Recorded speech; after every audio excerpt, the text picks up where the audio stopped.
bonjour mesdames et messieurs fidèles et internautes de la génération News Télévision. Abino aime les servantes, Nabino, Kamini, la cabinet toujours des informations. Sur le Kanakati, la République démocratique du Congo, précisément à Kinshasa. Nous avons un hémicycle avec le palais du peuple pour assister à la clôture, il y a Explo Béton. Nous avons en direct le Léni et les Kanaki.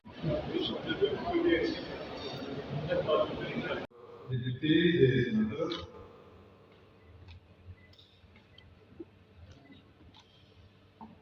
Monsieur le Président du comité d'organisation de la 6e édition d'Expo Béton,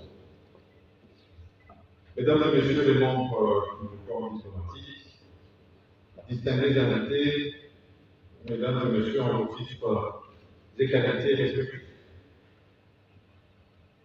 L'évolution moderne des villes, inhérente aux impératifs de la croissance démographique, appelle le gouvernement des États à approfondir la réflexion pour concevoir des politiques et mettre en œuvre des programmes ambitieux de développement des infrastructures sociales adaptées aux besoins réels des populations. Le déficit remarquable entre les ressources financières publiques investies dans les infrastructures en général et les besoins de la population liés à la gouvernance administrative, la mobilité, le logement, l'éducation et le tourisme, et la preuve éloquente que le développement ne reste plus l'apanage de seul l'État. Ayant aperçu depuis 2016 la nécessité de mutualiser les efforts avec l'État pour booster le développement des infrastructures urbaines en République démocratique du Congo, l'ASDL Expo Béton a eu la courageuse initiative de mettre ensemble des opérateurs privés du secteur de la construction à travers l'organisation chaque année d'un forum pour analyser les forces et les faiblesses du secteur pour des actions pertinentes à mener. La 6e édition d'Expo Béton, dont la cérémonie d'ouverture a été marquée, comme on l'a rappelé ici, de la présence de son Excellence, Monsieur le Président de la République, Félix-Antoine Tshisekedi Tshilombo, chef de l'État, le mercredi 30 dernier.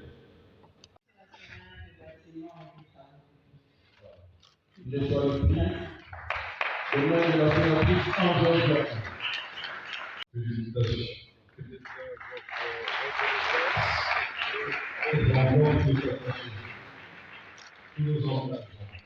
L'expert qui a en charge la réforme de la comptabilité de donc, je parle en son nom.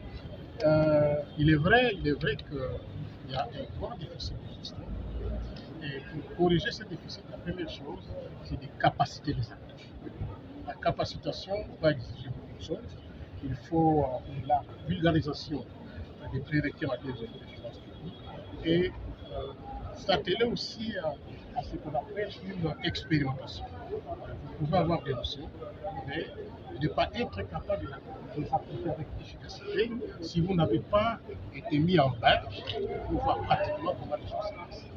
Nous encourageons, nous avons toujours milité sur que dans les différentes structures étatiques, on utilise les acteurs ou le personnel disposant de connaissances requises pour être capable de bien remplir la mission constitutionnelle. Je suis du comité de rédaction de la réforme des finances publiques. Nous avons nos vocations de voir comment les finances publiques peuvent contribuer à la croissance au développement national.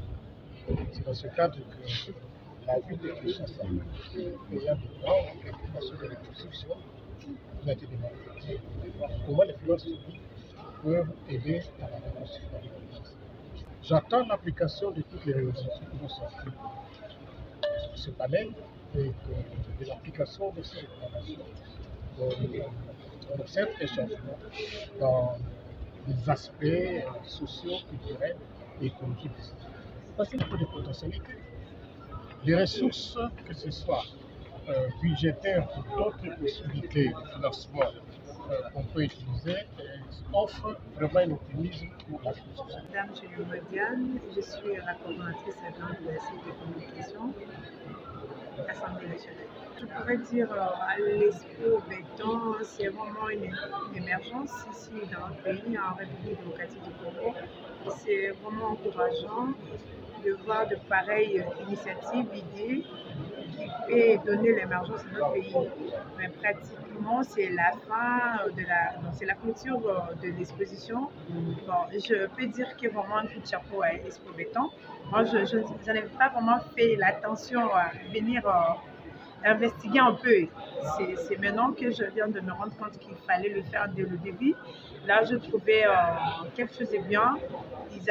Ils ont mis au public, à l'opinion, des articles qui émergent aussi. Vous voyez, il y a la connexion qui était déjà avant quand ils étaient venus ici. Et tout le monde s'est procuré de ça. C'est quelque chose d'encourageant. Il y a d'autres choses que je n'ai pas pu assister. Dans la salle du spectacle, il y avait une exposition avec des panels, avec des orateurs. En tout cas, je donne un coup de chapeau à ça, encourageant. C'est ça le développement de notre pays. Vous voyez, telle initiative, il y a des jeunes qui sont derrière ça, c'est encourageant.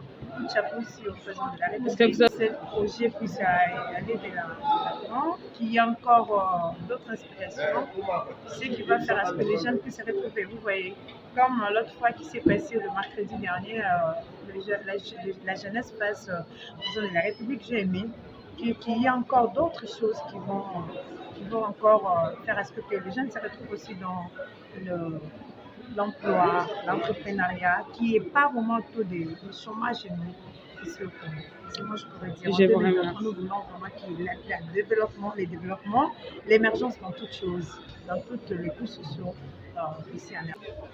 Pour la déroulement, il y a Couture, il y a Expo Béton, 2022, République démocratique du Congo, nous avons différentes autorités, c'est maquis, dans la génération de télévision, on a différents stands, on a des recommandations, on a des autorités compétentes et République démocratique du Congo, on a des choses, on a des sur base stratégique parce qu'on a la prochaine Expo Béton, on va beaucoup exposer, et apporter sur un plus la jeunesse congolaise, pourquoi pas la jeunesse et la République démocratique.